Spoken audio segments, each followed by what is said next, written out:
Here is the voice of the working class, Rick Smith.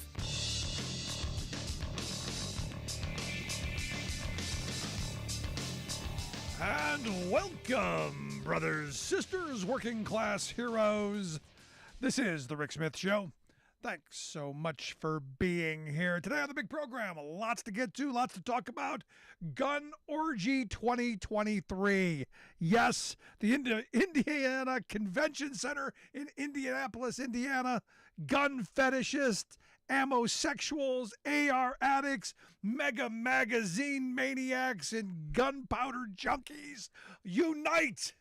And yes, they are there. And look, all of the GOP attention seekers, all of the people who want to be, something, took the stage on hand to pay homage to the gun.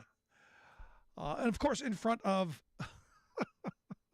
the unarmed faithful. And that always cracks me up. Always cracks me up that no guns in the gun orgy.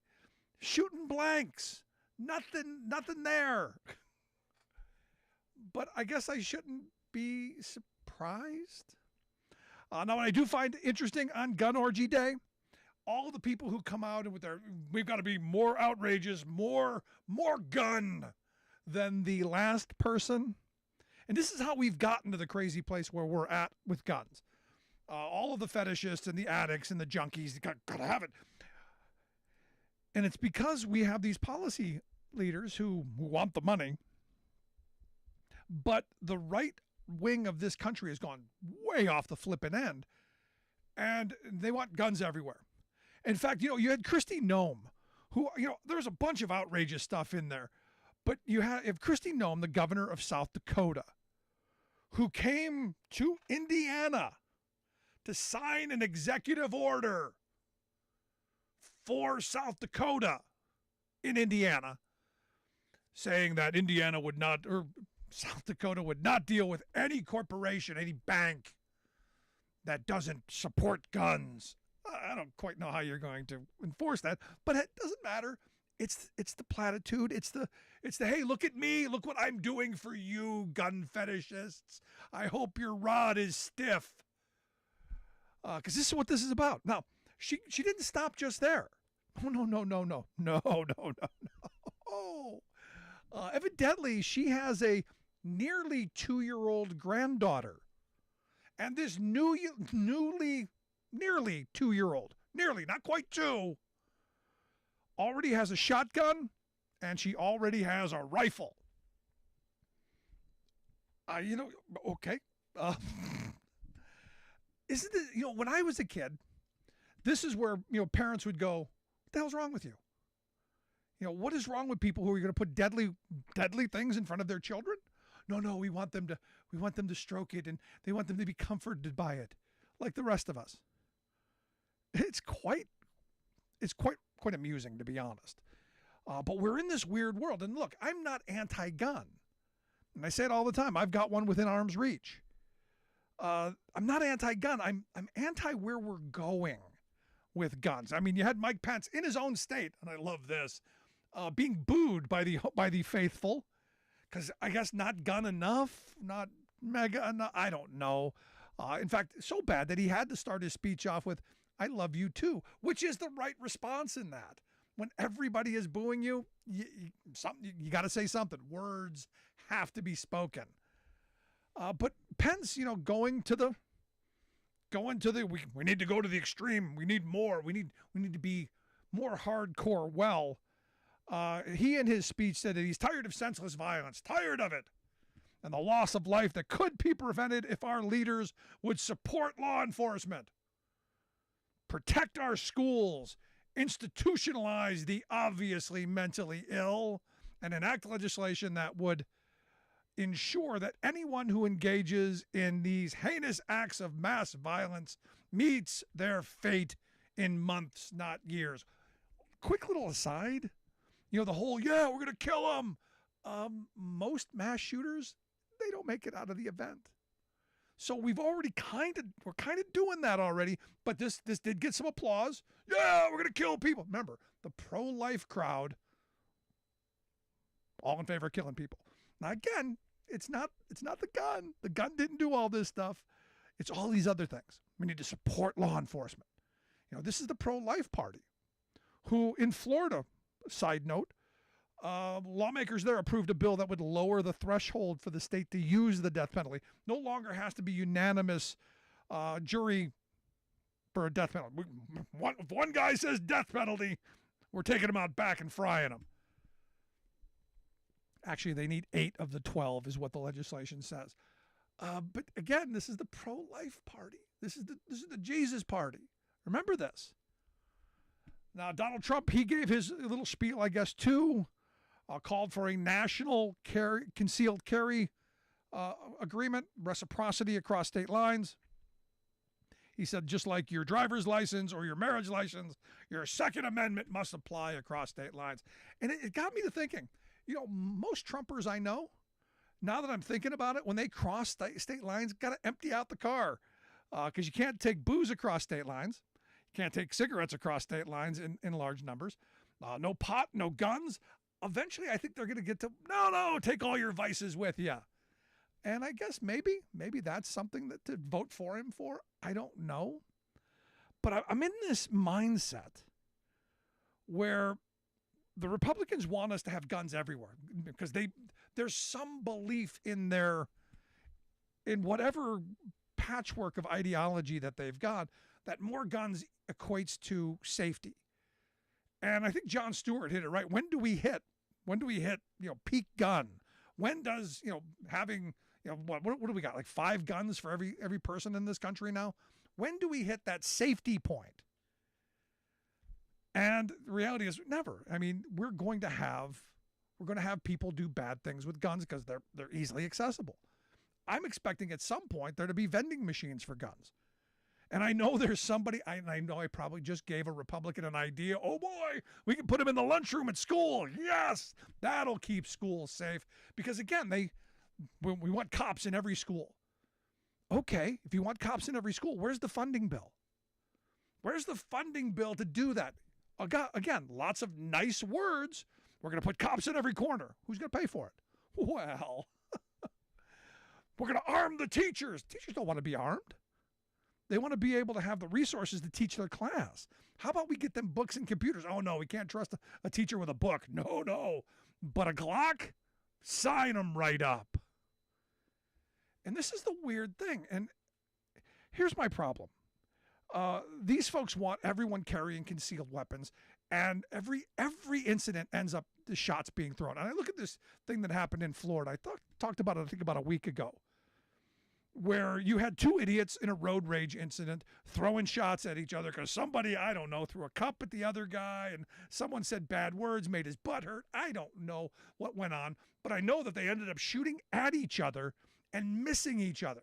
Now, I would have been perfectly okay had they hit each other, canceled each other out. We'd be done with both of them. But no. They hit each of the other's kids.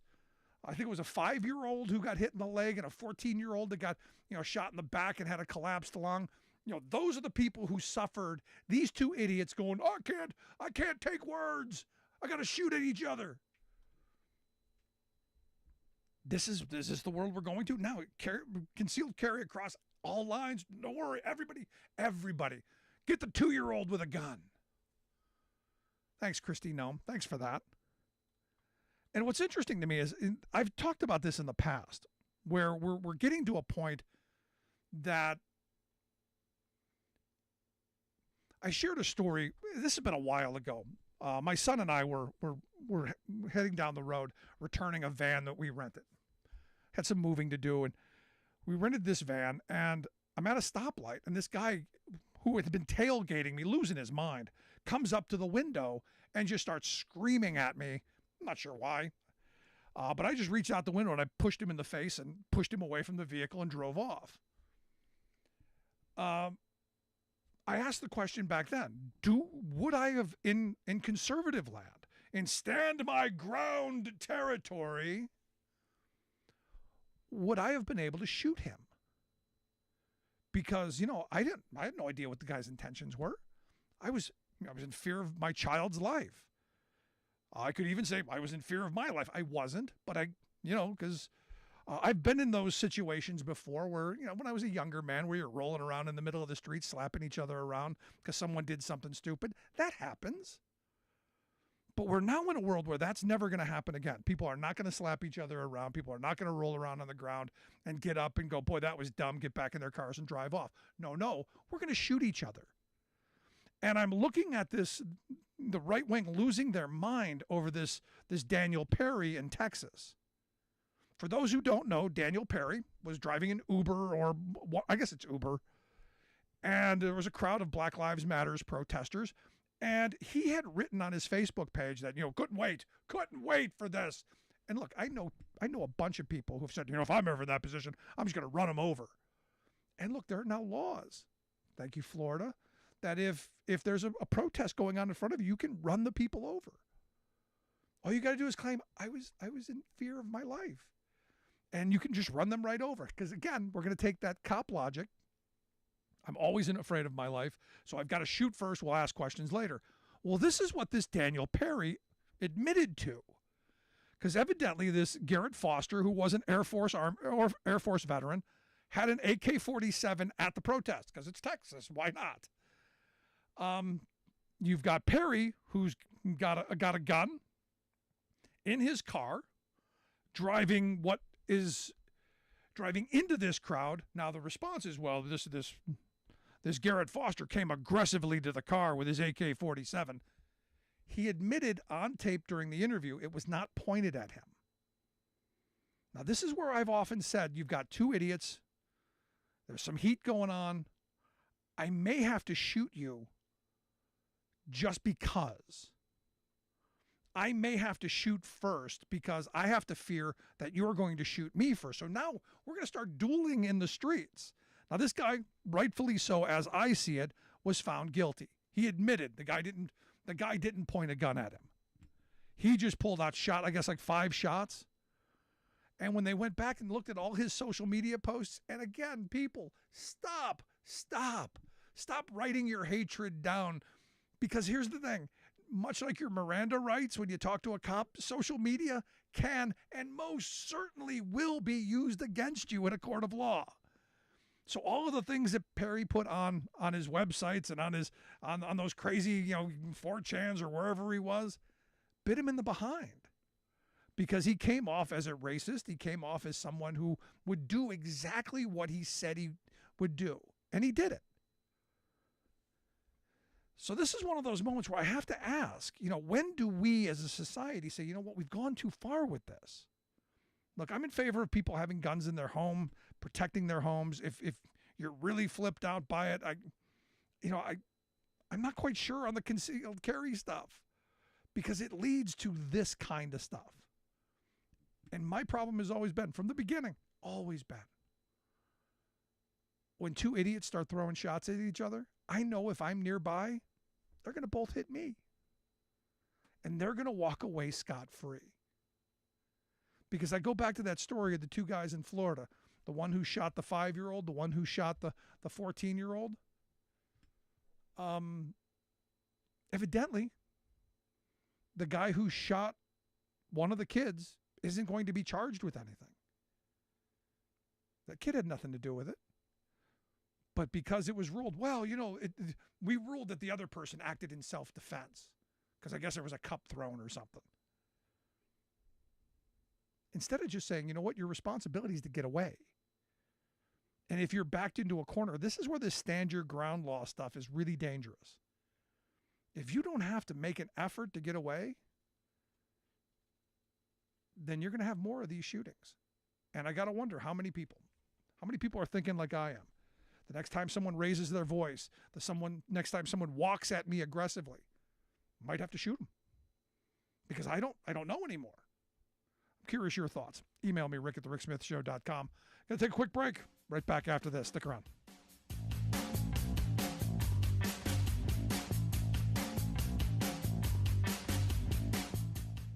We are AFGE, the American Federation of Government Employees. We represent 700,000 federal and D.C. government workers who are the vital threads of the fabric of American life. We support our nation's military. We take care of our nation's veterans. We protect our nation's borders. We respond to our nation's crises and natural disasters. We provide services to our nation's seniors. The American Federation of Government Employees. We work for America. The phone lines are open. Give Rick a call at 1-866-416-RICK. That's 1-866-416-7425. Welcome back to the Rick Smith Show. Now, here is Rick Smith. So on Thursday, Vice President Kamala Harris wrapped up the Biden administration's Invest in America tour. Did that in Washington, D.C. at the I-395 Arland D. Williams Jr. Memorial Bridge. That's the bridge that connects Northern Virginia and Washington, D.C. I've been on it a million times. Needs help. And she announced a $72 million bit of funding to help repair that bridge. Something like 90,000 people a day cross over that bridge. But she also, while they're on Thursday talking about that bridge, talked about the fact that $300 million in bipartisan infrastructure bill funding has been allocated to bridges across 8 states and the District of Columbia. They're going to be either repaired or replaced. Now, this was the last stop on the administration's 3-week Invest in America tour, as I said. But it's been reported that, and you can't get a lot of information because our media structure just didn't care.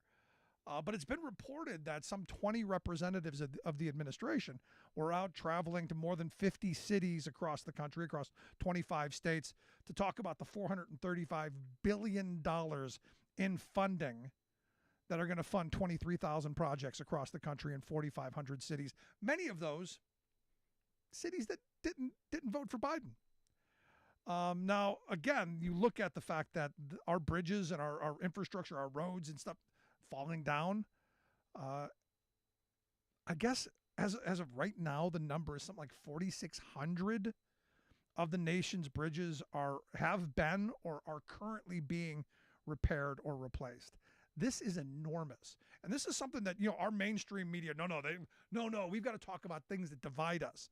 This is the stuff that we should be thrilled about, that we're getting good infrastructure in our communities, we're getting good jobs for people in our communities, and all of that positive movement that brings us back into the middle of the road. I often say, the one thing that I when a new road comes in, I'm thrilled because I now know I'm not going to have to align my front end again. But where I live in Pennsylvania, the pothole capital of the U.S., yeah, that happens a lot. So the fact that we're doing something on infrastructure is incredibly important to me. And look, it was one of the things that I said from the beginning of the Trump administration. Had Trump's first piece of legislation been, a massive infrastructure bill, had he focused on that stuff, he would have been unbeatable in 2020. Had he focused on bringing jobs and focused on making communities better off, had he done that, had he put aside all the nonsense and the stupidity and all of the shows, because I'll be honest, he puts on a nice party, especially on taxpayers' money, puts on a really nice party, a really nice show of Infrastructure Week, if you remember. But we didn't do anything. And this is why I'm thrilled to see that Biden is doing this. And it's what we need to be doing.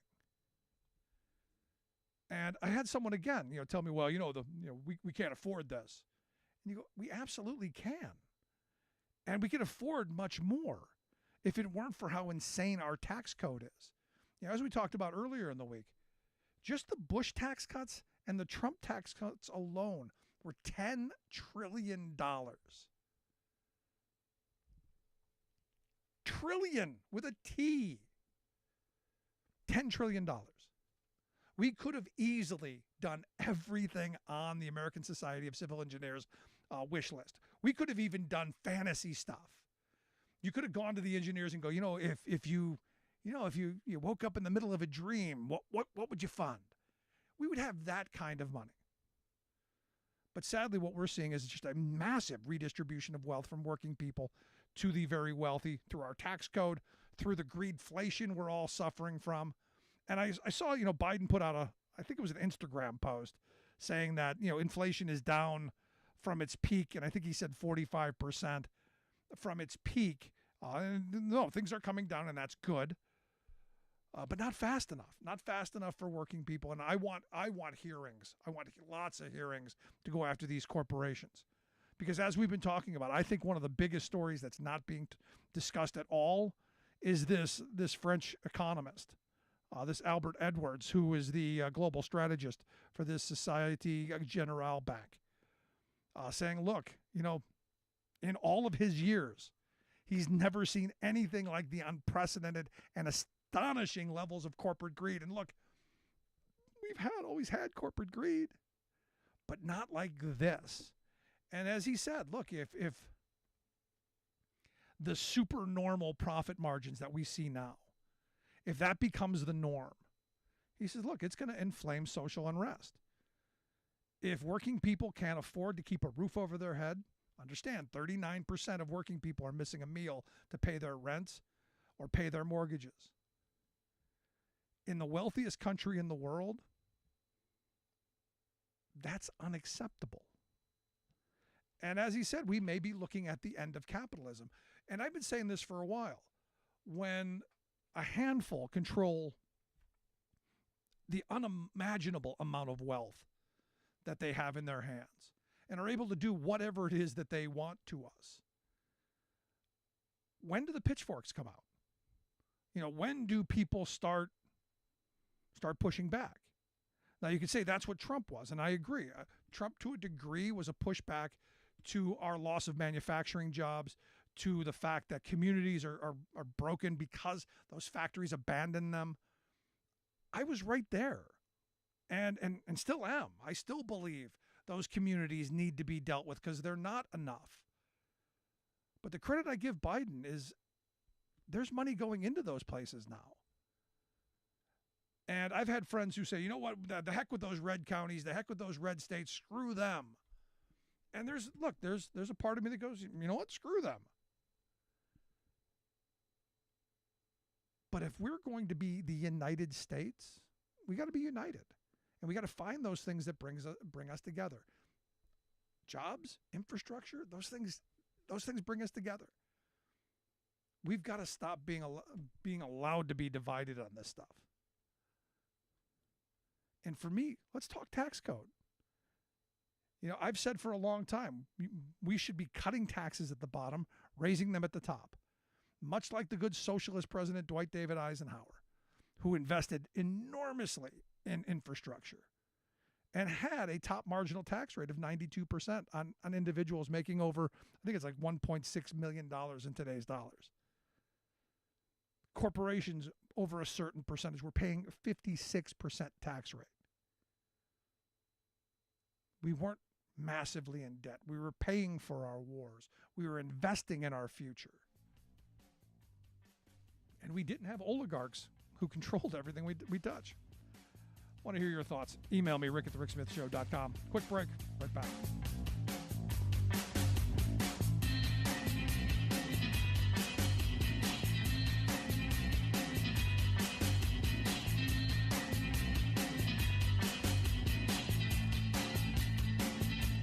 I'm Rick Smith, and this is Labor History in 2. On this day in labor history, the year was 1975. That was the day union representatives at Bunker Hill Mining Company in Kellogg, Idaho, were notified of a policy change. The lead and zinc producer had decided to exclude fertile women from working in lead-exposed environments. Women workers had to provide a doctor's note stating they were infertile, postmenopausal, or had been sterilized. Otherwise, they would be transferred to safer departments at a substantial loss in pay. 29 women took the transfer, while at least 3 opted for sterilization. sterilization. During World War II, companies like Bunker Hill promised millions of women workers that they would eliminate hazards through engineering controls. In the 1970s, a new wave of women gained work in several industries that used occupational safety language to implement exclusionary policies like the one at Bunker Hill. These took the form of outright bans on hiring of women, either altogether or in many departments considered too toxic for women of childbearing years. It meant the real loss of well over 100,000 potential industrial jobs for women. Employers could have provided actual protection through better medical coverage and benefits, installation of engineering controls, or protections to include men's reproductive health. Instead, these policies served to roll back economic and civil rights of women workers, regardless of whether they were mothers or ever planned to be. The women appealed to their union, state and federal commissions, and OSHA, but faced an uphill battle. OSHA initially fined Bunker Hill for outstanding violations and its sterilization policy, but dropped the case once Ronald Reagan took office. The women eventually won wage equivalency in their new jobs, but women working in heavy industry would continue to battle such policies for more than a decade. Labor History in 2 brought to you by the Illinois Labor History Society and The Rick Smith Show. It's always instructive to hear powerful political officials declare that in the name of democracy, they must usurp the people's democratic authority. This has become all too common, as even so-called democratic regimes in France and Israel have infuriated their people by trying to ram vastly unpopular anti-democratic schemes into law by executive fiat. Luckily, though, our U.S. of A. remains committed to the people's rule, right? Moreover, our leaders agree that local government is best for it's closest to the people, right? No, and no. Since the once conservative Republican Party has turned extremist and downright goofy during the past decade, its governors and lawmakers have become knee-jerk autocrats, imposing their unpopular policies through a crude power play called preemption. This is the despotic use of arbitrary state power to cancel any town, city, or county policies that Republican politicians don't like. Preemption is an extreme governing tool meant to be rarely used in emergency situations. But GOP-controlled state houses in Florida, Texas, Ohio, and elsewhere now use it routinely as an ideological sledgehammer, crushing the right of local people to govern themselves. This has led extremist Republican officials force some of their racist, homophobic, and xenophobic nastiness on communities that vehemently oppose them. But most Republican preemptions are issued in service to corporate elites. For example, when local communities try to raise the minimum wage or prevent corporate money from corrupting local politics, corporate-serving governors rush to outlaw the people's will. This is Jim Hightower saying Texas lawmakers are even trying to supersize and privatize preemption with a blanket decree that all local ordinances restricting corporations are overruled by state law.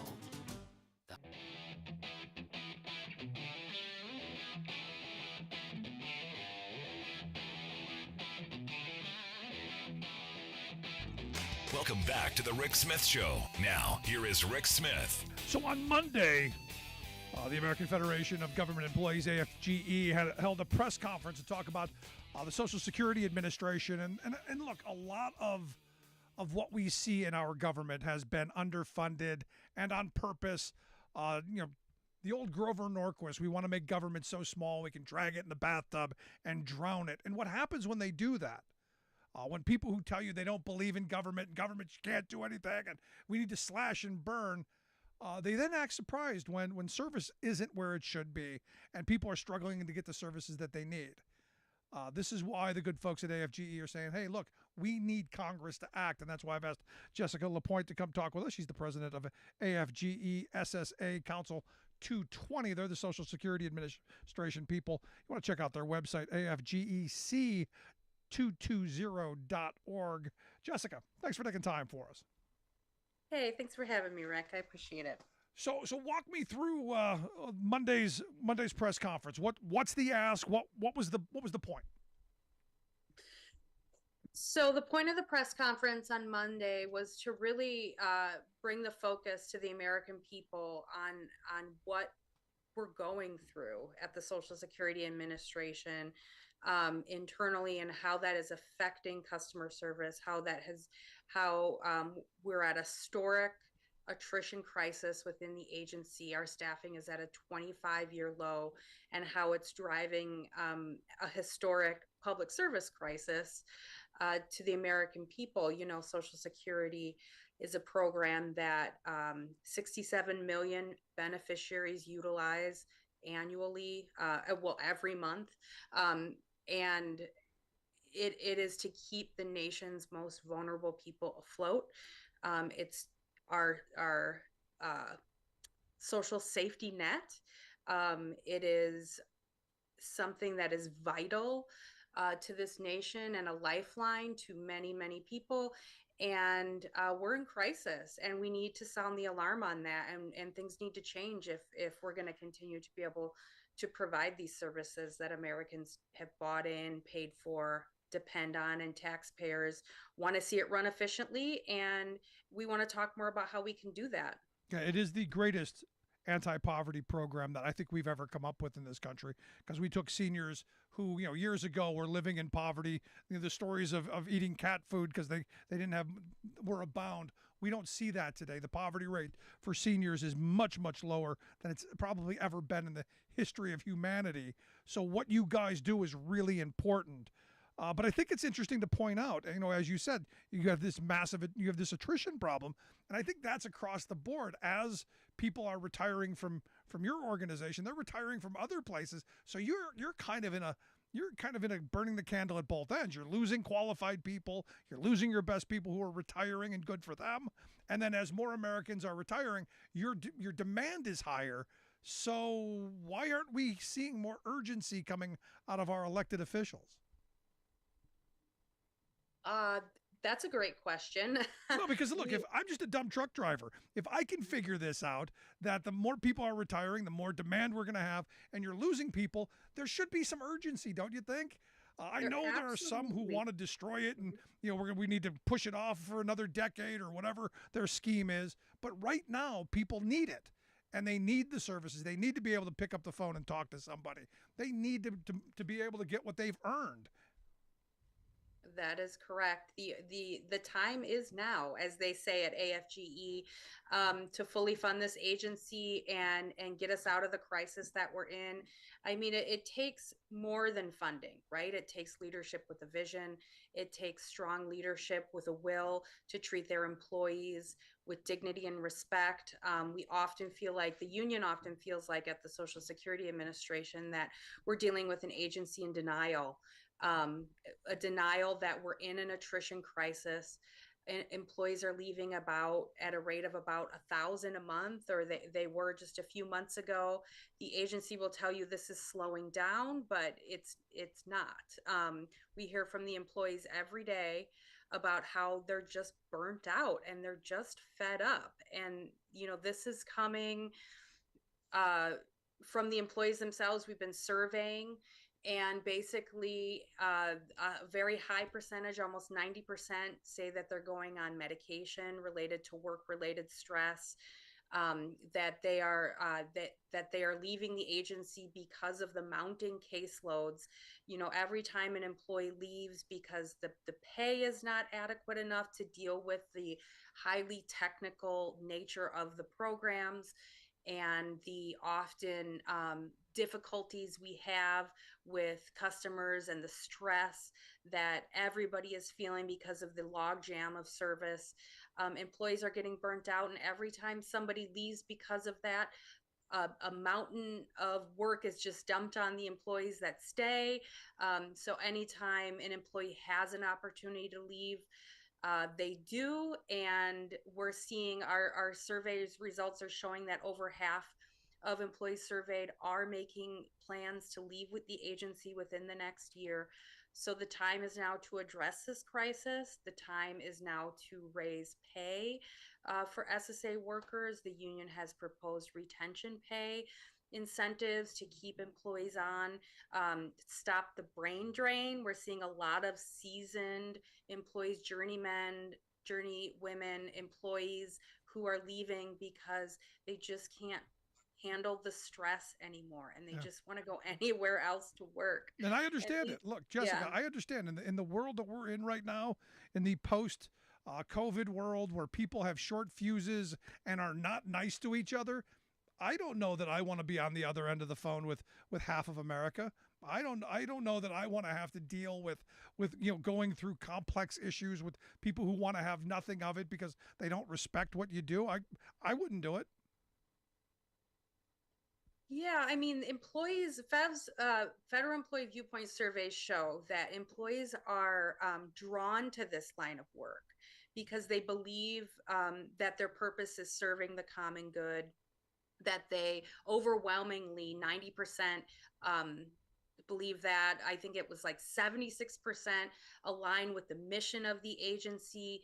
They want to help. They're driven to public service, and yet when they onboard and they start the process, many of them leave before they're able to get fully trained because it's just not what they thought. Right. The workloads are too much. You're right. The customer base is disgruntled because of the long wait times. It now takes over 7 months to get initial disability decision back. It takes over 35 minutes on average to get your call answered from our 1-800 number. Um, and there are 4.2 million items backlog at our payment center, Wow. where a customer is associated with that item, right? Whether it's correcting their benefit amount, getting paid, things like that. So there's just customer service is all but halted at this point. Employees are leaving, and we need Congress to do something. We need this agency to modernize their approach to personnel management so we can just get out of this and move forward. I mean, you want to talk about the attacks from Congress just on the program itself. Well, this is like a death by 1,000 cuts situation. It's getting, it's sort of imploding from the inside, and then the attacks on the outside, and we just want solutions at this point. Right. No, this is where I'm going to be political, so you can turn your ears off. This is where we need to freeze spending on all government agencies. We need to do something like screw Quester back during the Obama years to cut funding.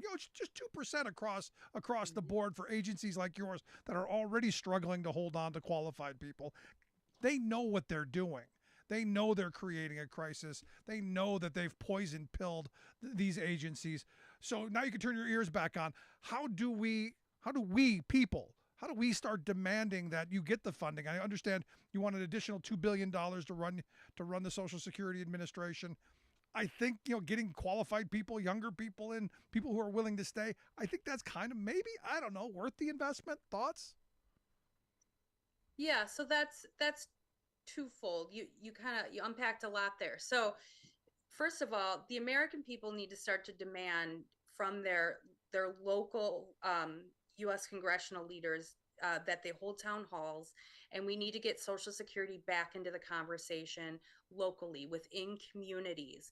Social Security keeps people out of poverty. It keeps people out of out of the system, incarceration. It keeps people purchasing homes. It keeps people from bankruptcy. It feeds and clothes over 1 million children annually. Gives people the financial means to have an education, and it does things like closes the gap on racial inequalities and the gender gap.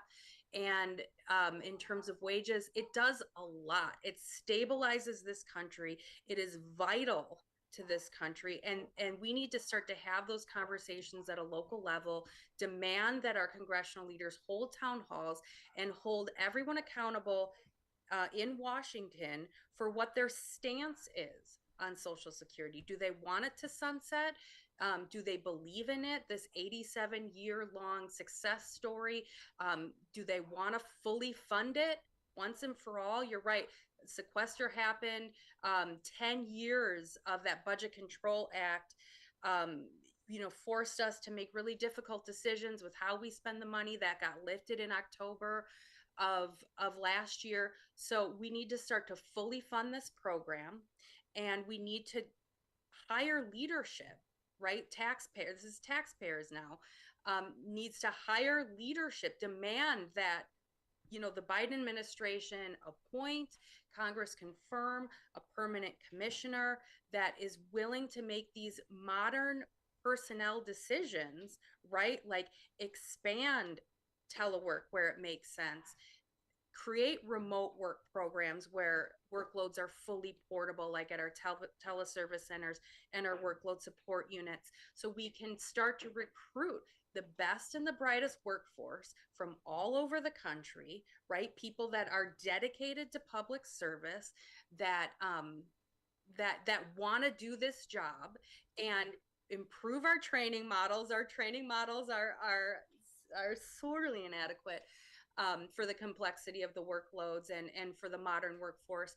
And we need to start to just infuse resources and time, dedication, and energy into this program so it becomes sustainable, right? But we're not going to be able to do that at this point without everybody starting to talk about Social Security, whether it's at, their holiday table, or whether it's, conversations in knitting clubs and holding these town halls and getting it back into the minds of the American people that this is something that we need, that everybody has bought and paid into, and this is something that we want to carry on for our future generations. Yeah, and something that's good for the country as a whole, to have a safety net to ensure that no one falls through. You listen to the Rick Smith Show here with Jessica LaPointe. She's the president of AFGE, Social Security Administration Council 220. AFGEC220.org is their website. For me, I when my mother passed when I was 13, I moved in with my grandparents, and it was the disability benefit that helped my grandparents to be able to take me in and pay the enormous grocery bill that came with me. And I still remember that. It's one of those things that there are parts of this that I don't think a lot of people spend enough talking about, and how vital it is for families, not just seniors. And that by destroying the disability benefit or the death benefit or any of that, it's going to be a major hit to our safety net. You're right, Rick. I mean, I share a similar story, to take it personal for a moment. I mean, I remember it vividly. Worst day of my life, my father died when I was 9 years old, 1989. And the beacon of light in that very dark time for our family was that my mother was just able to call up her local Social Security office, get an appointment, talk with a well-trained, compassionate human being, get those benefits started with relative ease, and not have any hiccups with it throughout the course of my childhood, my three brothers' childhood. And we had a dignified life. I got an education. And now, because of that and because of this program, I'm able to sit here with you today and advocate for strengthening it. And I think probably almost every American has a story like that.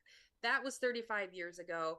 Nowadays, the stories are going to be much more negative, unfortunately, because of the logjam of service that has been created by underfunding and this sort of lack of leadership that we've been talking about. And it's sad. And we want to get back to that. We want to get back to this sense of pride in this program, that it's here for us when we need it, that, the mission of the agency is to deliver every check on time to everybody that needs a check. And we need to really get back to that mission. There you go. Last question I've got for you. Got an email from someone who asks, why can't we privatize the Social Security Administration and Social Security as a whole? Because this person believes that a private entity would have done this better. I fundamentally push back on that, but I'm curious your thoughts. No, absolutely not. Privatizing Social Security, America's social safety net, leaving it to the whims of the market to crash like it did in 2008 and how it does, historically, we can't leave our nation's most vulnerable subjected to that. We need to just fully fund the program, stop messing around, stop having delusions of privatization. All that does is makes rich people even richer, on the backs of people who are barely scraping by. It makes no sense to me. I'm with you. Jessica, I appreciate the time. I hope folks will call their representatives early, call them often. This is something that we have to save and continue for future generations. Jessica Lapointe, I appreciate you taking time for us.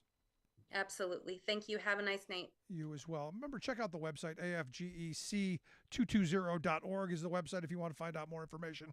Gonna take a quick break. Right back with your thoughts. Stick around. You're listening to The Rick Smith Show. We're working people.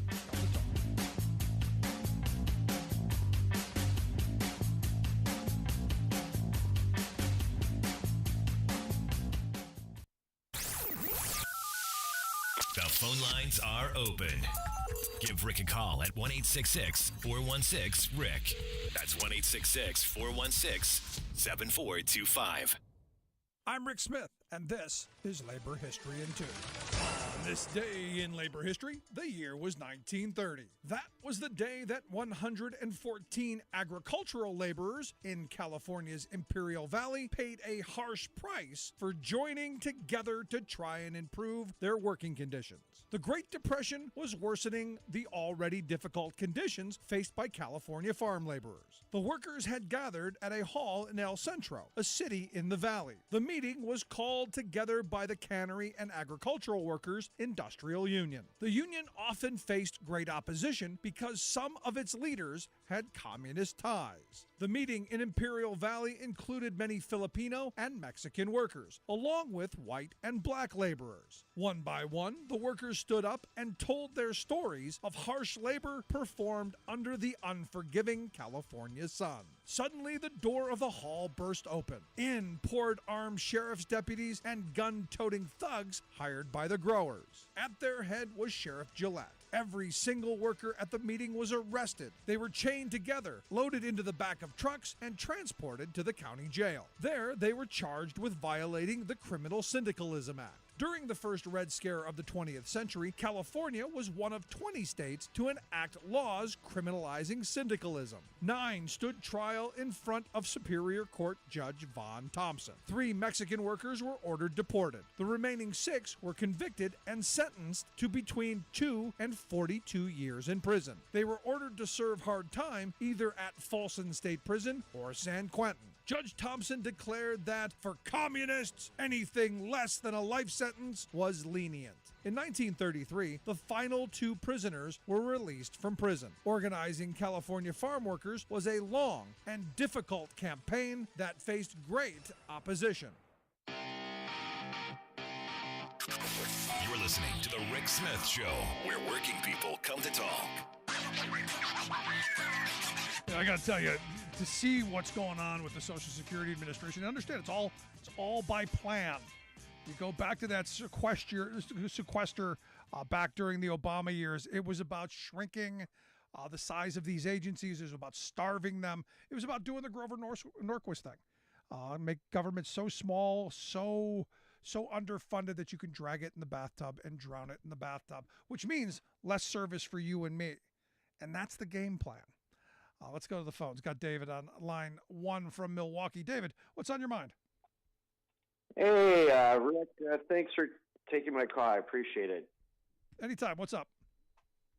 Really quickly, so I was listening to your guest, and, one of the things that people should remember, and it sounds like she was born in 1980. In 1983, I want to say, or 1984, when Biden was senator, the idea came up with, let's tax Social Security. And we've had that in place ever since. And what I think is really disgusting is the fact that we are essentially retaxing something that people already had taxes taken out for. So it's almost like double dipping. And I personally feel that seniors today, the reason why, and let's be honest, Rick, the reason why Florida is booming, the reason why Texas is booming, the reason why Tennessee is booming is there is no state income tax. Seniors are flocking there because they know they don't have to least worry about having their Social Security tax at a state level. Whereas in California, where my aunt lives, depending on what bracket you're in, you can be taxed all the way up to 14% additional in the state of California. Yeah, I was against the Social Security tax from the beginning, much like I was against them at that same time period taxing unemployment benefits. Now, I would argue the other side of this is a lot of the money that the federal government puts into those states makes up for the loss in state tax revenue, and we pick up the other side of that. Well, if you look at this though, Rick, the one thing I will disagree with you on one part. If you look where most of the jobs are being created, they are actually, Texas has been leading the way for like the last 15, 20 years. Like they produce almost half of all the jobs in the United States. And now what you're seeing is Florida is becoming a robust. If you look at Miami, that is an international city. Yep. I've spent a lot of time down there, David. There's a lot of Russian money there. There's Russian, there's a lot of everything down there. Yep. But again, my point is, if you look at what's happening is, you have to follow where the money is, and the money flows where you have the least amount of restrictions. People don't realize in New York City, they actually have a rent tax. If you're let's say you have a restaurant and you're renting, and listen, rents in New York City are this outlandish because people want to be there. If you're over $20,000 a month, they came up with the idea, hey, let's tax the small business owner 6%. Anything over 20%.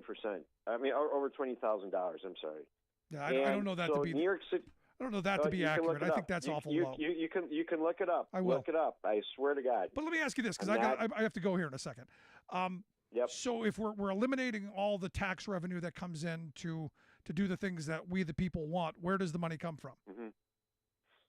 Well, so there really has to be. If you look at what we're actually doing, where is the money going to right now?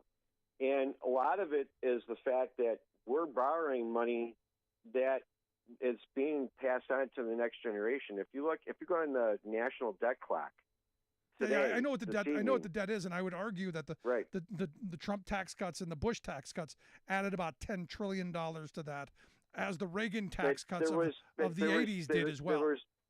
There was no cut in federal spending. The federal spending increased as well with the additional tax cuts. No, actually, we are actually under the spending that we were 20 years ago. Spending has been going down. I'm not sure if you're spending $6 trillion a year. I'm not sure how we're underspending. I think we're carelessly throwing money around and things, and not getting a full audit, and we're not getting a full. When I say that, and Milwaukee has this problem, Philadelphia has this problem.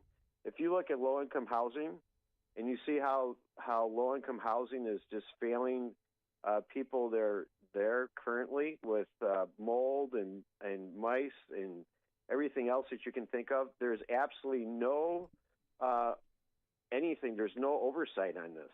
And that's there's a literally problem. this money being shoveled out the door. That's a problem without any oversight. David, I appreciate the call, man. Thanks so much. Sure.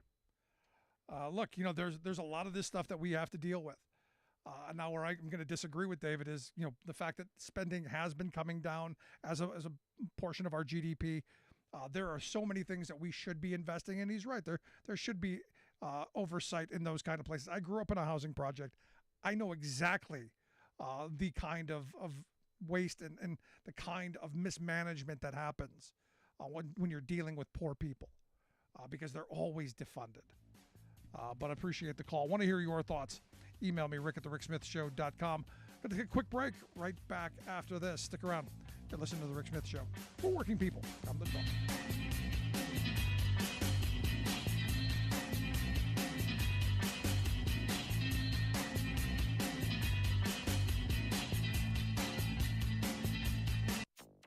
Today's actions will accelerate our ongoing transition to a clean vehicles future. Biden EPA kicks off next phase of electric vehicle revolution. Crunch time and contentious negotiations over water cuts from the declining Colorado River. Plus, the smoke is definitely toxic. Massive plastics fire in Indiana expected to burn for days. Is that Indiana State Fire Chief Steve Jones? Yes, it is. Indiana's Jones? Yes. All of those good stories and bad jokes straight ahead from BradBlog.com. I'm Brad Friedman. And I'm Desi Toyen. Stand by for 6 minutes of independent green news, politics, analysis, and snarky comment. A new study shows that climate change is leading to more major league home runs, attributing at least 500 additional homers from 2010 to 2019 to Earth's human-made warming. And I'm being told the New York Yankees have offered carbon dioxide a $400 million contract. Seems only fair. This is your Green News Report. Okay, Desi Doyen, I'd like to apologize for my behavior so far. What do you have for us in today's Green News Report? Well, first, another chemical disaster, this time in eastern Indiana. More than 2,000 residents of the town of Richmond remain evacuated after a massive fire at a plastics recycling facility ignited on Tuesday. The cause is under investigation. All employees are accounted for. Fire officials say the massive plume of toxic smoke from the fire is, quote, definitely toxic, and warned those downwind to shelter in place or leave the area. The fire is expected to burn for several more days. So this fire comes on the same day or the day after the Biden administration's EPA was trying to curb pollution from plastics factories? Yes, ironic, isn't it? It sure is. The fire highlights the never-ending toxicity of plastics and the fossil fuels they're made from. And now a landmark new study finds that plastics are responsible for a wide range of health impacts, including cancers and birth defects.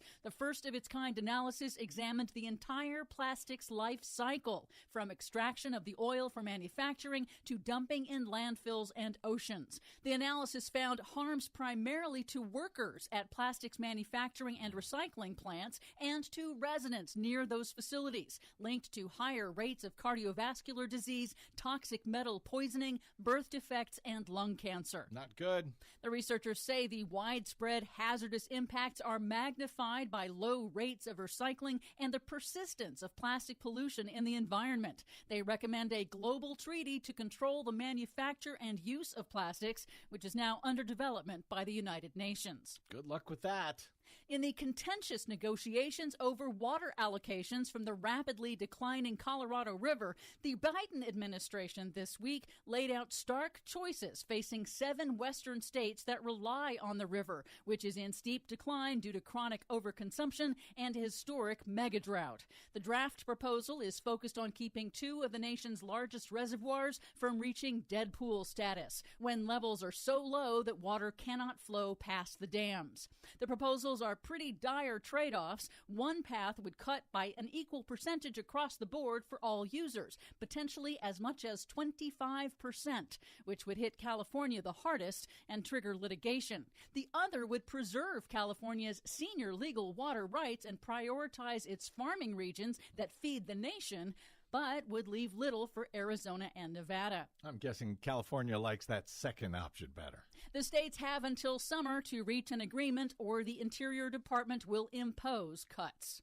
Finally, in a major announcement, Environmental Protection Agency Administrator Michael Regan this week proposed strict new tailpipe pollution limits that would put the United States at the forefront of the global transition to electric vehicles. That'd be nice. If adopted, the new standards would begin in model year 2027 and would effectively require more than half of all new cars and light trucks sold in the United States to be electric by 2030. The draft rules do not mandate electric vehicles or ban gas-powered models, and instead leave it up to automakers to decide how best to reduce overall fleet pollution. If the rules are adopted as proposed, EPA scientists say it would cut car and truck pollution and carbon emissions in half within a decade. EPA estimates the benefits of the new standards would exceed costs, saving consumers on average $12,000 over the life of a vehicle and revitalize American manufacturing. Plus, cutting pollution and greenhouse gas emissions will deliver massive savings on public health and climate costs. That's close to $2 trillion in net benefits and over 10 billion tons of CO2 emissions avoided. This is historic news. It may be historic, but, I bet we could run the entire American car fleet on the anger of Fox News viewers after that story. For much more on all of these stories and the ones we couldn't get to today, check out our website at greennews.bradblog.com. Are you tired of think tank approved corporate news and commentary? Are you tired of CEOs telling you what to think, who to hate, and who to vote for? Well, welcome to the Rick Smith Show. We don't take orders from some boardroom, and we don't do focus groups or talking points. We don't work for them, and we never will. I'm Rick Smith, and I work for you. Join us daily at thericksmithshow.com and download the podcast and never miss a minute.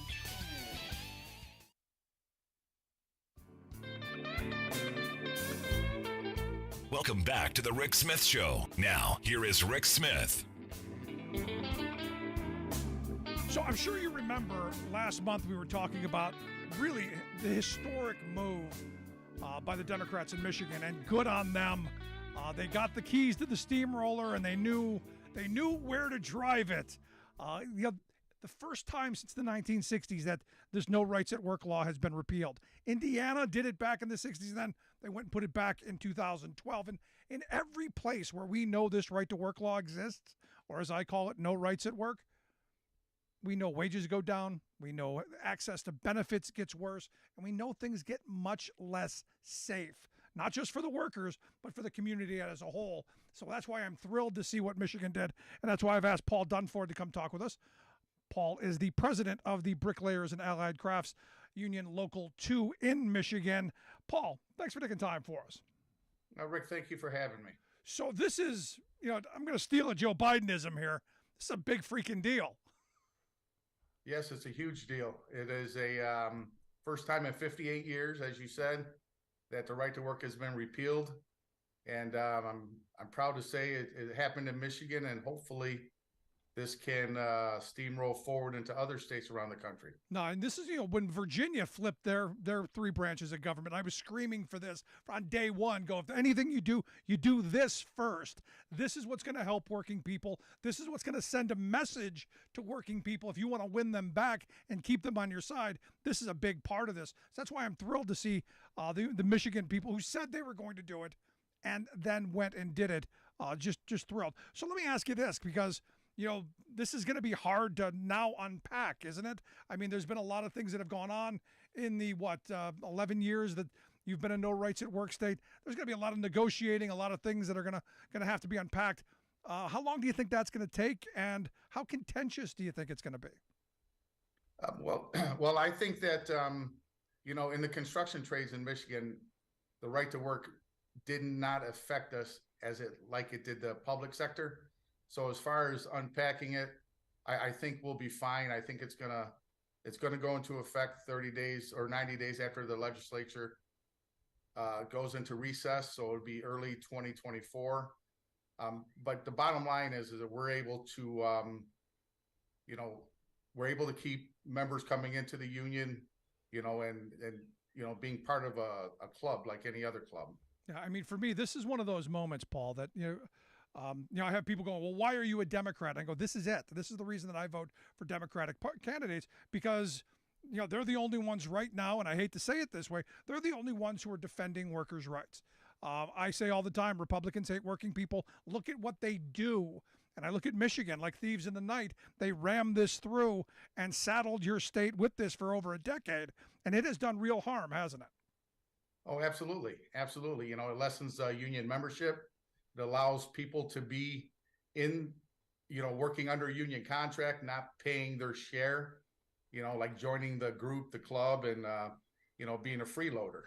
It allows people, who gain benefits, fringe benefits, healthcare, pension, vacation time, the whole deal, to be freeloaders, not pay their fair share. So, this is a huge step for us. And, that's one of the reasons why we express to our membership in the community the importance of, electing worker-friendly politicians into these seats.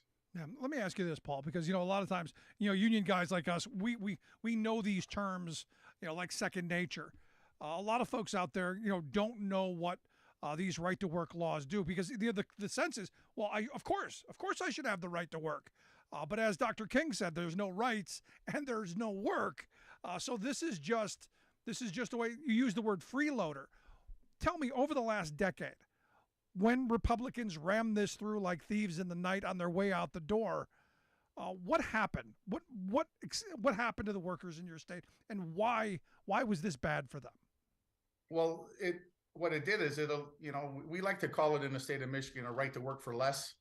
So it allows the unorganized sector of the construction industry to pay whatever they wish to pay. And, if they come into the union, they make more wages, fringes, a middle-class wage. But, when you allow these folks to not have to answer to anybody, then, it makes it easier for these, these contractors that aren't really, qualified to do the work, to be able to do the work. No, and how I usually explain it is because I tried this a couple years ago. The Chamber of Commerce was having a speaker come in, and I'm not a member of the Chamber of Commerce, but I wanted to see the speaker. So I said, hey, I want to come see your speaker. And they said, well, it's going to cost this much. And I go, no, I shouldn't have to pay dues to come see your speaker. I should get what you do for free because I'm a member of the community. I'm a small business owner. You shouldn't charge me. And they lost their flipping minds. What do you mean? I go, it's the same argument that you're making about workers in the workplace. How is it that the union and the workers who support the union negotiate better wages, hours, conditions, only to then have someone come in and not help, not throw in, not pitch in, be able to get the same thing that they're not paying for? And nobody thinks that's right. Even people who want to believe that they're on the other side, they don't even believe that's right because they didn't let me go see the speaker, which I was quite upset about. Yeah, and I agree 100%. It's the other side's method of weakening the union, trying to take away their funding, trying to lessen their voice in, politics for one thing, and strengthening the community. Yeah, it's divide and conquer is all it really comes down to. So this, 100%. I got to tell you, this is really good stuff. And I'm hoping other states, I'm hoping Wisconsin comes around at some point if Democrats continue on their direction. I'm hoping other states that have done this to their workforce have the courage to undo it. You're listening to the Rick Smith Show. We're Paul Dunford. He's the president of the Bricklayers and Allied Craft Workers Union, Local 2 in Michigan. You want to check out their website, bricklayers.org. We'll get links out on social media. You can take a look at that. The other part of this, aside from the right to work repeal, which is huge, that I don't think got as much attention, but I know for you guys is really important, is they also put prevailing wage laws back into place for building contracts with state money. That's important, isn't it? Rick, that's probably more important to us. The prevailing wage is probably more important to us than the right to work. The prevailing wage, it equals the playing field, it levels the playing field. If any contractor can bid any federal or state funded projects, but they have to bid them at a prevailing wage, which in the state of Michigan is the union wage. And that solidifies all these publicly funded projects that taxpayers spend their money on to attain. It keeps non-qualified, underpaid, undertrained, not safe contractors from bidding and doing this work. That is a huge win for the state of Michigan. Now, when you say that to the union wage, is that because the unions are the only ones who are reporting their wages? How's it calculated in Michigan? So it's the same way. We fill out surveys whenever the DOL asks, and we fill out our surveys, and the bottom line is more union contractors fill out surveys, and all our wages are uniform. So no matter what contractor you're working for in our industry, you're making the same wages and fringes, to where if a unorganized contractor fills out these forms, their wages are sporadic. Some pay more, some pay less. So our wage is consistent. So it's like a prevailing wage. Yeah, because it's all above boards. It's all written down. There's a contract in place. Yep. There's no we're going to make things up on the fly. Which again, for people who don't know the construction industry, and I've been saying this for years, a lot of our employment should be going in that direction, especially as we're talking about gig employment, because you guys are really gig employees as well. You're working for multiple employers throughout the year, but the reality is your wages, your hours, your benefits are all of the same across the board because you've got that collective bargaining agreement. Am I getting that right? You're 100% correct. We tell our members all the time that, if things slow down for contractor A, you can work for contractor B through Z at the exact same wage you get. Now you don't have to renegotiate a contract. You don't have to renegotiate your wages. You're all set. Yeah, your health care, your retirement, all that stuff's portable. It's how it used to be when the National Master Freight Agreement was as big as it was. You could work for a bunch of different employers, and they're still paying into the same fund. And this, to me, this is the way forward, which is why I think it's so important to talk to guys like you, so that our listeners understand what's out there. That we're competing on who can do the best quality job, on who's the most skilled, the most productive, and not who's willing to slit each other's throats for pennies. 100%, and the beauty too is we train all of our members, from the apprenticeship through the journeyman level. We even do, we do steward training, we do foreman training, we do superintendent training. Our members that want to be contractors, we even have training for that. This is one of those things, and I have a lot of people who say, unions are just adversarial. And I go, they don't always have to be. And I look at the building trades as one of those places where, yeah, you've got some bickering and some fighting that going on, but for the most part, you guys are going in the same direction. You want the contractor to be profitable so they can pay you the wages that you earn. You want the projects and you want them done well because you live in the community. It just seems like this is a smart way to go. And I'm often dumbfounded that corporate America doesn't come along. I know it's about the profit and about the money, but it just seems like a much smarter way to move. Well, I agree. And, it is about the money. It is about making a profit and making a good living, but share the wealth.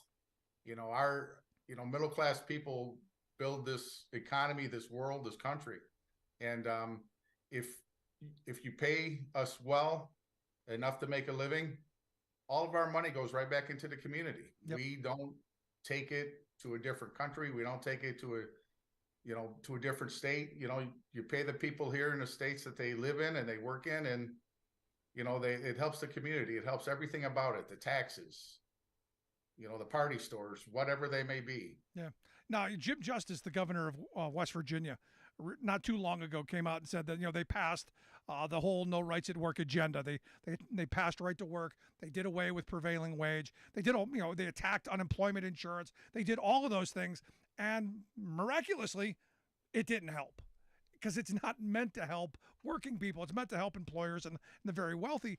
In your state, how damaging was the repeal, or was getting rid of prevailing wage? How damaging was it for your workers? How damaging was it for the product that came out of what was left? Well, when they got rid of prevailing wage, it really hurt the state of Michigan. For the reasons you mentioned. A lot of the state-funded projects, for example, school projects, they were being bid by contractors that we never even heard of. And they're bringing in folks, not a fault of their own, but untrained, doesn't understand working safe. It lowers the wage for everybody. And the product they get is subpar at best. And, they're not trained, they're not drug tested. There are so many deficiencies without the prevailing wage. So these projects aren't getting done properly. They're not getting done on time. Many projects, these contractors got booted off of, and at the end of the day, they ended up calling us in to fix and finish the projects that they had started. Yeah. So it doesn't save us a single penny. It costs money. They don't get the project, nothing. And that's the part that gets me in it, because the next question I was going to ask you, because in my state where I live in Pennsylvania, when they repealed it for a very short period of time, they found that the bids that they were getting were actually higher after they repealed the prevailing wage than it was beforehand. And nobody really understands why, other than, the greed. Because what we know is that, if you do away with this and there's no enforcement that you share with the workforce, the contractors just get greedier. I'm curious, have there been any studies in Michigan over the last decade, if any of that happened, if bids actually went up, if the distribution of wealth was jiggered, anything? Yeah, so the building trades did do a couple studies, and there were, for the most part, there were some unorganized contractors whose bids did go up, but there was always, it seemed to be, there was other contractors that came in, well below the area standard, as we like to say. But I don't think it was a majority of the majority of the bids did not go up. Most of them went down. Did they go down the 30% that I was promised? Because I've got right-wing friends who tell me if we just did away with prevailing wage, we could save 30% on a building being built. Is that possible? No, absolutely not. The bids did go down 30%, but at the end of the day, it ended up costing them more money. They didn't get the jobs done. They weren't done to the area standards. They weren't done to the specs. There was a lot of deficiencies, and they cut corners a lot. They didn't do the project the way it was supposed to be done. No, because one of the as someone laid it out to me, in order for a contractor to save 30% on building a building, your workers would have to pay the contractor. Because labor is only about 22 to 25% of the total cost. The rest is material. So I don't know who they're squeezing to get the rest of it, but making workers work for free seems to be their dream. Lastly, I want to get to one more thing. You talked about your apprenticeship programs. You talked about getting people in. Is this now not a great opportunity to go to some of those workers who have been abused over the last decade or so and say, hey, come on over here because we're moving forward? Oh, as far as an apprenticeship, I personally believe that any young individual, this is the best time. It's never been as good as it is now to get into an apprenticeship. You come to these apprenticeships, you're getting paid from the time you walk into the door. You're getting free training. You're getting free tools. You never spend a single cent of your own. There's never any debt. You're getting a quality instruction from qualified instructors. When you leave our apprenticeship after 6 or 12 weeks, you're ready to go on a job site and be productive for these contractors. These young folks that come into the industry right now, I've brought 3 of my nephews right out of high school right into the apprenticeship. No, I'm looking to get my son into one of the apprenticeship programs because it is that good. Because look, if he only does it for 4, 5, 6 years, he's going to make a good bit of money. He's going to have a skill that he's going to have for the rest of his life. And if he wants to go on and start his own business or go do something else, he's always got that. So there is no downside to taking on one of these apprenticeship programs and helping to rebuild the country. Because right now maybe you've heard, we've got a president running around the country talking about investing in the country, something we didn't do for a number of years, rebuilding stuff. It's a good time, isn't it? Oh, it's a great time. And, the apprenticeship in Michigan also, if you go through our apprenticeship, the 4-year apprenticeship, you can get an associate's degree, helping, we have some colleges that work with us, and, we do a lot of online training also. And again, it's the greatest time in my lifetime to get into an apprenticeship and have a career, something you can make a good middle-class living. And a career with a good wage and health care and safe working conditions and all that stuff. Paul, good stuff. I appreciate you taking a little time, sharing some thoughts. Good on you guys in Michigan. I hope you will be the beacon of light for the rest of the country and we start moving in a better direction for working people. Paul Dunford, I appreciate the time. Thank you, sir. I appreciate your time. Good stuff. Make sure you check out their website, bricklayers.org. And can you find out more about what they do and how they do it and all of that. Gonna take a quick break. Right back with your thoughts. Stick around. You listen to The Rick Smith Show. We're working people. Come to talk.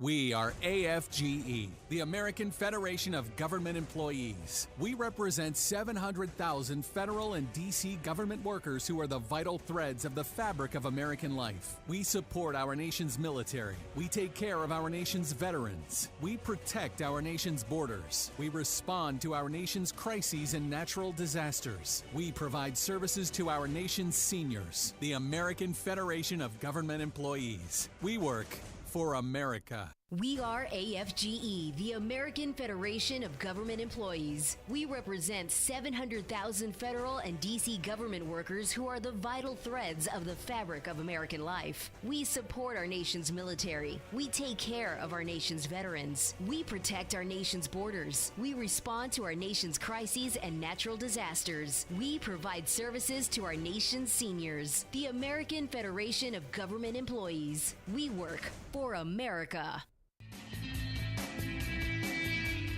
Welcome back to the Rick Smith Show. Now, here is Rick Smith. So evidently, David, caller earlier, got a number of people on the email machine. Deb sent me a message saying Texas is a very tax-heavy state when it comes to property taxes. She said its property taxes are so high that even renting an apartment is astronomical. George sent me, Rick, I'm sure you know that 7 of the 10 states most dependent on the federal government are red states. Yeah, that's true. He says, I lived in Tennessee for years, and the state's sales tax rate in Tennessee is 7%. Depending on where you live in the state, the sales tax is between 8.5% and 9.75%. Food is 5% plus any local taxes. You know, we see that a lot. Look, I'm of the mindset that, you know, state governments need resources for education, for infrastructure, for things that the state needs to operate. And what you end up with is it either you're not spending it or you're getting things cut off. Also, I got an email saying Tennessee and Florida are tourist states.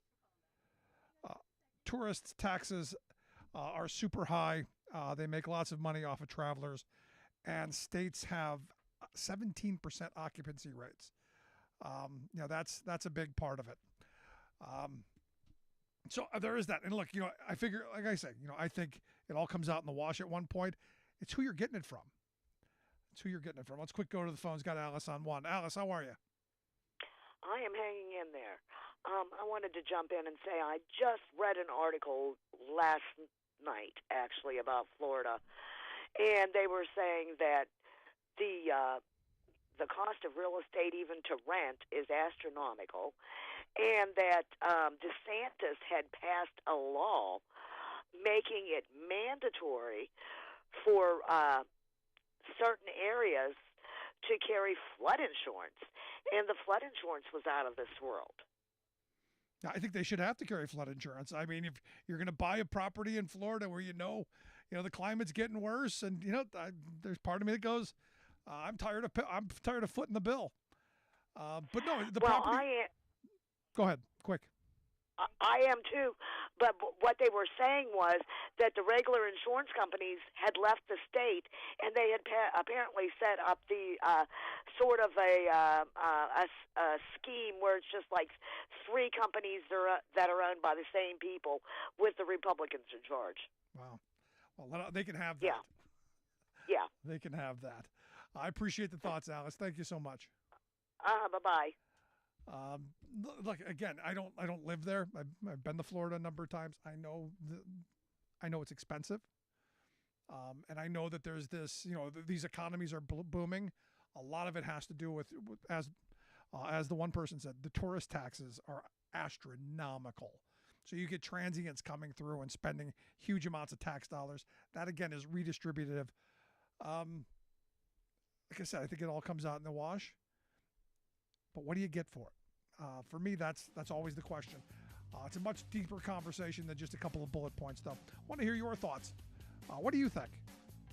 Email me, rick@thericksmithshow.com. I'm going to take a quick break. When we come back, our good friend Bob Ney, former Ohio Congressman, political analyst, going to share some thoughts on the top insanity of the day. Back after this.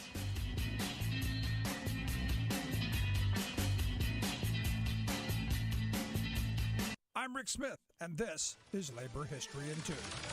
This day in labor history, the year was 1930. That was the day that 114 agricultural laborers in California's Imperial Valley paid a harsh price for joining together to try and improve their working conditions. The Great Depression was worsening the already difficult conditions faced by California farm laborers. The workers had gathered at a hall in El Centro, a city in the valley. The meeting was called together by the Cannery and Agricultural Workers Industrial Union. The union often faced great opposition because some of its leaders had communist ties. The meeting in Imperial Valley included many Filipino and Mexican workers, along with white and black laborers. One by one, the workers stood up and told their stories of harsh labor performed under the unforgiving California sun. Suddenly, the door of the hall burst open. In poured armed sheriff's deputies and gun-toting thugs hired by the growers. At their head was Sheriff Gillette. Every single worker at the meeting was arrested. They were chained together, loaded into the back of trucks, and transported to the county jail. There, they were charged with violating the Criminal Syndicalism Act. During the first Red Scare of the 20th century, California was one of 20 states to enact laws criminalizing syndicalism. 9 stood trial in front of Superior Court Judge Von Thompson. 3 Mexican workers were ordered deported. The remaining 6 were convicted and sentenced to between 2 and 42 years in prison. They were ordered to serve hard time either at Folsom State Prison or San Quentin. Judge Thompson declared that for communists, anything less than a life sentence was lenient. In 1933, the final 2 prisoners were released from prison. Organizing California farm workers was a long and difficult campaign that faced great opposition. It's always instructive to hear powerful political officials declare that in the name of democracy, they must usurp the people's democratic authority.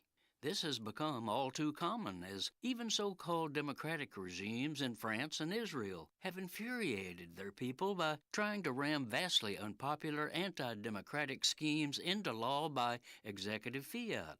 Luckily, though, our U.S. of A. remains committed to the people's rule, right? Moreover, our leaders agree that local government is best for it's closest to the people, right? No, and no. Since the once conservative Republican Party has turned extremist and downright goofy during the past decade, its governors and lawmakers have become knee-jerk autocrats, imposing their unpopular policies through a crude power play called preemption. This is the despotic use of arbitrary state power to cancel any town, city, or county policies that Republican politicians don't like. Preemption is an extreme governing tool meant to be rarely used in emergency situations. But GOP-controlled state houses in Florida, Texas, Ohio, and elsewhere now use it routinely as an ideological sledgehammer, crushing the right of local people to govern themselves. This has led extremist Republican officials force some of their racist, homophobic, and xenophobic nastiness on communities that vehemently oppose them. But most Republican preemptions are issued in service to corporate elites. For example, when local communities try to raise the minimum wage or prevent corporate money from corrupting local politics, corporate-serving governors rush to outlaw the people's will. This is Jim Hightower saying Texas lawmakers are even trying to supersize and privatize preemption with a blanket decree that all local ordinances restricting corporations are overruled by state law.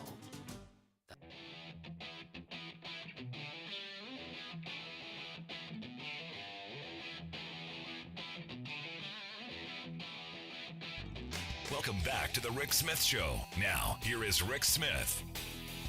So another sentence handed down today, 23-year-old from Connecticut. But, his crime was front and center. He's the guy who pinned the D.C. police officer in the doorway as the guy was screaming in pain. He got 7.5 years, far less than the 16 that the Justice Department wanted. But 7.5, that's getting into the ballpark of where I think it should have been early on. And I know my next guest agrees with me on this. That's why I've asked my good friend Bob Ney to come share some thoughts, former Ohio congressman and political analyst. Bob, thanks for taking time for us. Well, thank you, Rick. So is this enough? Should he have gotten the full 16, or is 7.5 a good enough number? 7.5 is okay, but I think personally, he should have gotten more for what he did. I mean, that police officer absolutely, could have died right there on the spot. I mean, that in itself, that video was one of the most, I think, horrific things, visually that we saw during there. So right now, his sentence, Rick, is one of the lengthiest that's been handed down so far. So I'll give credit for that. But it was less than half of the 16 years. So I think he should have gotten more for what he did. Yeah. It sends a message. Again, that was a horrific violent assault. Also, under the situation that he did it, if you assaulted a police officer and you weren't part of the Capitol Day, now I know this is going to sound like, and it is, it's going to sound like there should be a different sentencing for what happened at the Capitol, and I'm going to say there should be, because it was a national crisis day. It was a national event on federal property. So the intensity of it, the reason they were doing it, everything is above what you would normally see if it wasn't that day and it wasn't in the Capitol. Yeah, I still think longer. Just my thoughts. I wanted to get your thoughts on the story that broke yesterday on this Massachusetts Air National Guardsman, this Jack Terrera, I guess his name is. He faces up to 15 years for having a whole bunch of classified stuff and just putting it on Discord for his friends. He wasn't trying to share it with anybody. He wasn't a whistleblower. He was just showing off to his friends. Are you buying any of this? No, I'm not buying any of it. And number one. Number two, the Pentagon Brigadier spokesperson, Brigadier General, I can't remember his name off the top of my head, had made a statement that, well, look, and this is how he started it. People are sent off to war at 18 because they question why somebody this young, when in the Air National Guard since 2019, why somebody this young was allowed to have access to that much information, over 300 documents, of classified documents of people we spy on, of Russia, what it's doing in the Ukraine. And so they said, as an answer, the Pentagon says, well, when you're 18, you can go off and young, and you can go off and die in war. That's true, but that is not a good excuse to talk about this breach, how it happened, why it happened, how on earth they let somebody have that kind of access to documents that a member of Congress probably wouldn't even be allowed to look at, and why would they then say, well, he's young enough, he could go off and die in war. That has nothing to do with the fact that the Pentagon has dropped the ball electronically. It's dropped the ball with intel, and that's exactly what's happened. This thing needs to be looked at beyond the long sentence that this young man's going to get. But this thing needs to be looked at as how on earth they let this happen. This is bizarre. Yeah, and as I said yesterday, I know people who have sought national clearance, national security clearance, and it's invasive. So Right. for the fact that they didn't know that this kid was involved in this stuff, and I know people who have told me that they go back and talk to kindergarten teachers and babysitters and check your social media. The fact that this was going on and nobody knew it, I'm feeling a little uneasy with our national security at this moment. Totally out of control. The fact that he could do this.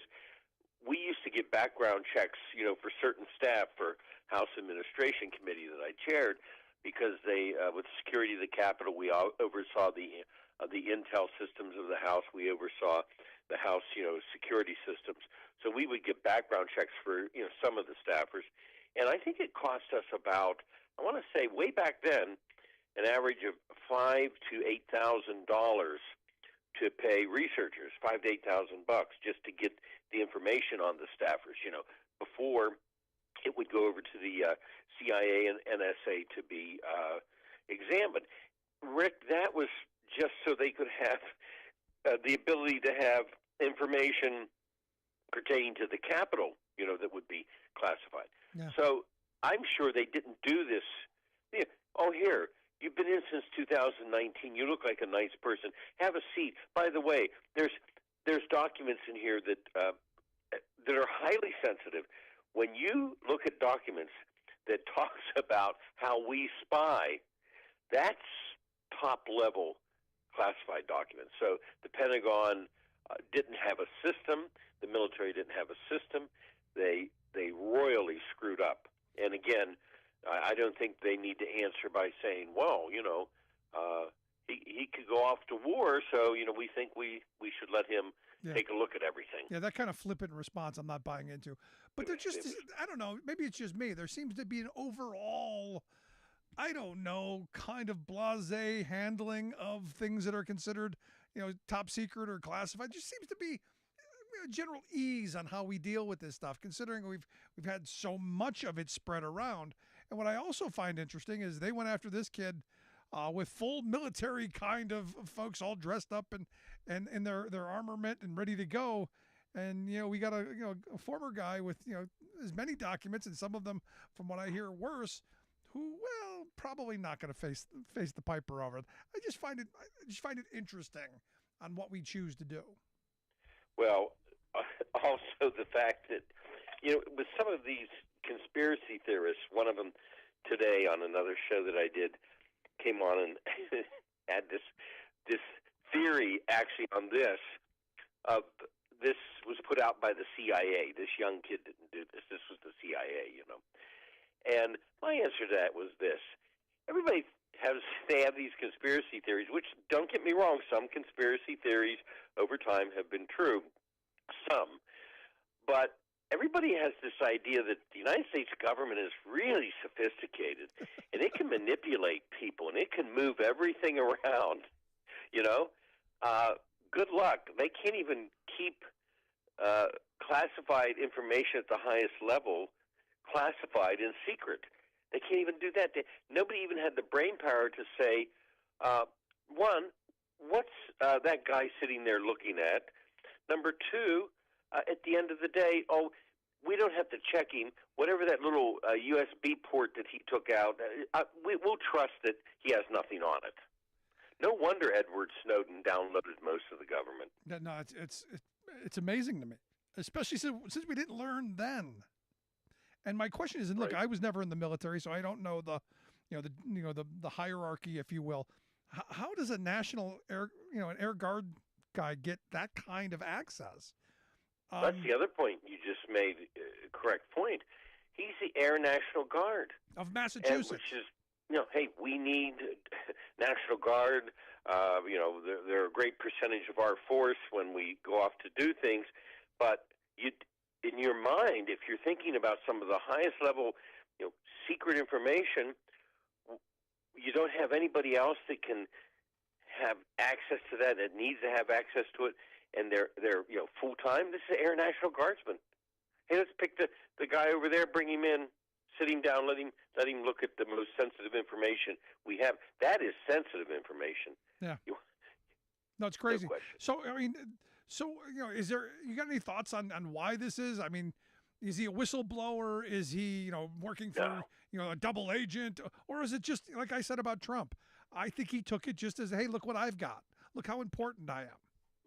I don't believe he's I don't know, but I don't believe just from looking at it that he's a double agent. He thought it was cool. Hey, look what I can do. Look what these guys are doing. I mean, he may have had thoughts that this wasn't right what the government's doing. Maybe that's in his mind. I don't think he was a part of a Russian force or something, of that nature. I'm sure it will be now. I'm sure that will be the defense now, especially when you've got people like Marjorie Three Names out there going, he's a hero and we need to defend him. She's on this is the part that gets me. She is on the Homeland Security Committee. They should watch what she does. Can you imagine giving her access to information? Think about that. Wow. And that's why Liz Cheney came out and said that she should not have security clearance after defending this guy. She should not have access to because who knows where she is. There's the other thing. If you don't think that we should be in the Ukraine, if you're Marjorie Taylor Three Names and you don't think we should be in the Ukraine, how do you, however, justify that it's really cool that your own country has had its security breached? How do you think that's cool? I don't know, and that's the thing that gets me. I don't get it. The mind thought there. And this is where look, I know Republican voters. I want to believe that they tell me how much they're pro-military, how much they love the military, and all of this, and how they wave the flags and all this. This should bother them, don't you think? I mean, honest conservatives should be really bothered by this. This should bother everybody. Now, the fact that it shows that we spy, let's be big boys and girls here. Yeah, we spy. Everybody spies. Of course. Everybody spies on each other. Yep. All right. Spy balloons, we have them, they have them. We found theirs. Ours probably were faulty and didn't get over their airspace, whatever. So that part of this doesn't shock me that, this guy was a whistleblower that, needed to show what we were doing. I don't think so. I think he was part of gamers and they thought it was, just cool. But no matter what you think about all these things, I would think anybody would be concerned about our national security, because look, we have to protect our own citizenry here. And what happens if somebody breaches, our systems, our nuclear systems, how we protect, how we are able to go against something incoming? What would happen if that was breached? Yeah, it could directly affect the lives of the people in this country. It comes back to that old saying, our differences, stop at the water's edge. Exactly. It's not like that anymore. And I had someone email me yesterday and say, well, if Donald Trump was president, you'd be praising me. I go, no, I would not. This is not one of those things that should be partisan. Right, exactly. It's just like storming the Capitol. I don't care why they were doing it, to go in there and to do the destruction and to almost kill, people died, but to almost kill other police officers in the Capitol, like the guy that, this guy that got 7.5 years was crushing. I mean, to do these things, it's unimaginable for me to, see Marjorie Taylor Greene and others go and say, "Oh, let's see how they're being kept. Make sure these people are okay." I don't know. I can't wrap my mind around it, and I don't know if she has a mind to wrap around these things. But her statements are just absolutely bizarre. Completely bizarre. I want to get your thoughts on today was Gun Fetish Day. The gun orgy gun fetish? Yeah, Gun Fetish Day. The gun orgy at the Indiana Convention Center in Indianapolis. All of the gun fetishists, the ammosexuals, the AR addicts, the gunpowder junkies, they all came together with no guns, but they were there to hear Mike Pence talk about, hey, let's kill people if they engage in this, even though most of them get killed. Trump wanting everyone to have guns all over the place, and Kristi Noem. I'm curious because you've got grandchildren. Pointing out the fact that her nearly 2-year-old has a shotgun and a rifle. Right. She was the one who had made the statement at this convention. I do know this. I saw some clips about everybody says there's just a bunch of old white guys sitting here. Yeah. And when they were applauding, they showed a bunch of old white guys. Old white guys. But why would she on earth try to? What was the age of the grandchild? Nearly 2 years old. Nearly 2. She's almost 2. Oh my! How could you even justify that? Is that not child abuse? I mean, can't you say, we're, to use the groomer language? Are you not grooming the child to be a gun fetishist? When my kids got a certain age, my father-in-law was a hunter, and they lived up towards East Palestine, and we would go up there out in the field when the kids were, like I said, a certain age, and show them about guns and, gun safety, because my thought was always this, the fact they would go to somebody else's house, and that somebody else had a gun, and I want them to know, about that, so that hopefully nobody gets shot, if my kids were at someone else's house. But they had to reach a certain age, and I can't imagine at 2, I would say, now, let me explain this gun to you. Here, come here, Here, let me do that. And change your diaper while we're at it. Yeah, I can't imagine. There should be no gun laying around for a 2-year-old. There should be no gun laying around for a 6-year-old to come and shoot somebody at the school. There shouldn't be one. What was the woman in Florida who the grandbaby shot her in the back because she had it holstered over the seat right in front of the kid. I think a child shot a 4-year-old shot himself. I think it was yesterday. Okay, well, another one. And again, how do you just have these things laying around? But also for her to make that statement about a 2-year-old is just absolutely, like I said, bizarre. Sure, it's okay to train kids about gun safety, etc., but at 2, Nearly 2, not quite 2 yet. Oh, okay. Well, I guess when they hit 2, it's okay. Is that one as well? Hey, look, in Missouri, you got the guy, the state senator, who said he knows 12-year-olds who are happily married.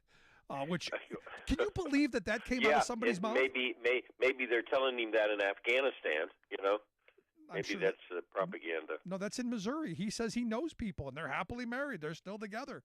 And I'm going, I thought we were past that as a society. I thought, adults marrying 12-year-olds. I don't know. I'm against that. Wow. Unreal. Yeah. All fun and games until someone shoots their eye out. Love that movie. But, Bob, I appreciate the time. As always, good stuff, my friend. Thank you, Rick.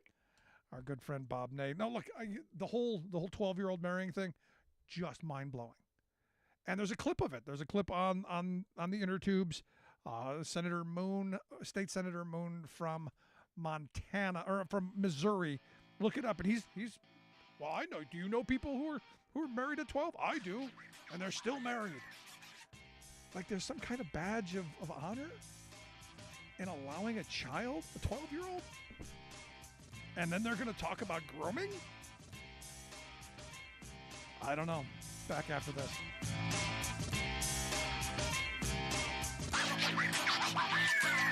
I'm Rick Smith, and this is Labor History in 2. On this day in labor history, the year was 1939.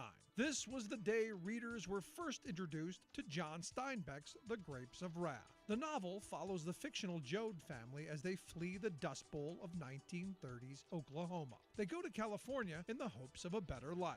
There, they find more workers than available jobs and struggle to make their way in the difficult system of farm migrant labor. The novel was a fictional telling of real-life experiences of more than 1 million people. Known as the Okies, these farmers left Oklahoma and other states during the Great Depression searching for work. The book won both the Pulitzer Prize and the National Book Award. The year after its release, John Ford directed the story into an acclaimed film. Actor Henry Fonda starred as Tom Joad. In the movie version, at the end of the film, Tom must leave his family to escape the police. Saying goodbye to his mother, he tells her not to miss him, saying, "I'll be everywhere, wherever you can look.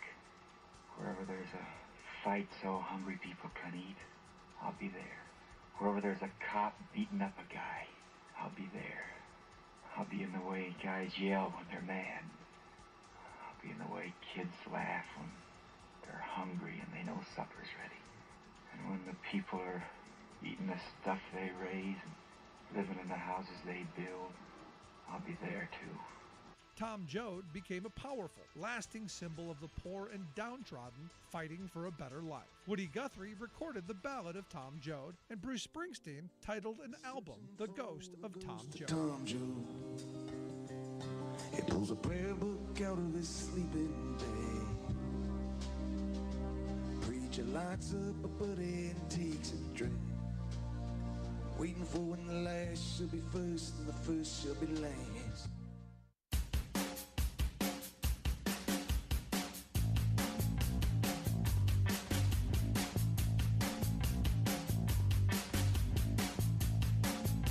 Back to the Rick Smith Show.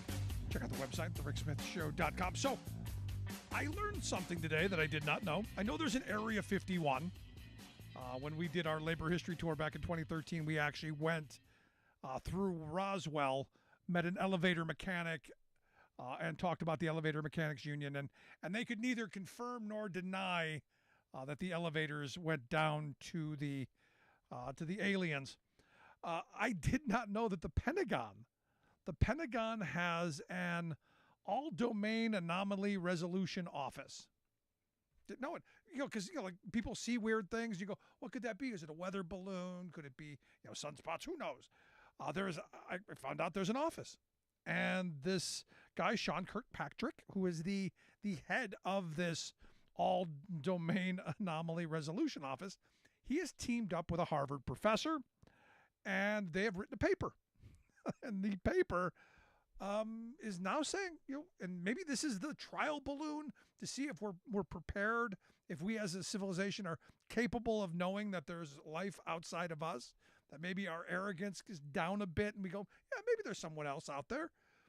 Because they are saying that some of these things that we're now seeing are probes from a mothership, from some extraterrestrial parent craft, a mothership.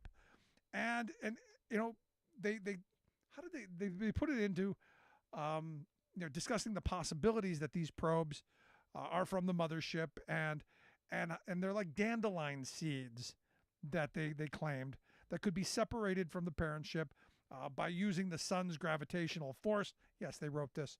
And how physics of the smaller craft could work and move through the Earth's atmosphere without burning up because of all this stuff. And how they use starlight. The starlights charge their batteries, and they used water as fuel. It's almost like one of those sci-fi novels I read in the 80s when I was a kid, because I was a big Ray Bradbury fan back when I was in late 70s, early 80s. It sounds like that. It sounds like Omni magazine, went government. And this is one of those things. Now, look, I'm not saying whether I know that there's life out there. I'm telling you, I'm not arrogant enough to believe that there isn't, or that there is, or that I know. But I do find it interesting that we're now getting to a point where the Pentagon feels it's okay to let some of this stuff out, because we need to evidently prepare for warfare with the aliens. I don't know, but I just found it interesting that we're now coming out and saying it. So the question I have is: Are we capable of, as a society, of knowing that there's something else out there, and that maybe all the stuff that we've believed is all wrong? Maybe there really isn't an invisible man out there. Maybe there is a real godlike creature out there.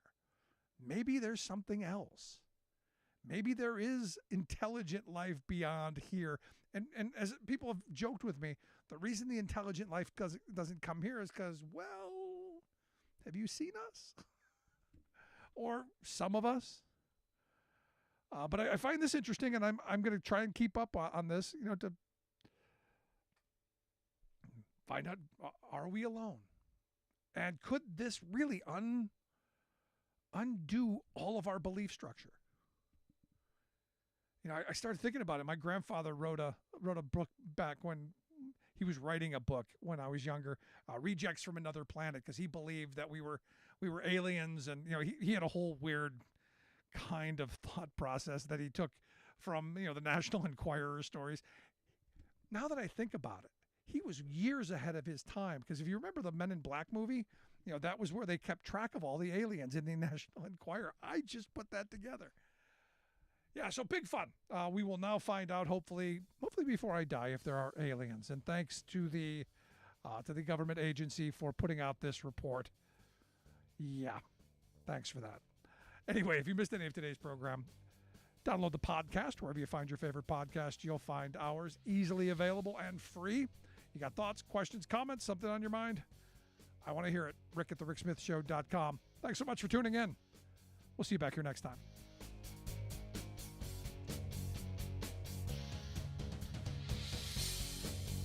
You've been listening to The Rick Smith Show. Email Rick at rick@thericksmithshow.com. Until next time, this has been The Rick Smith Show, where working people come to talk.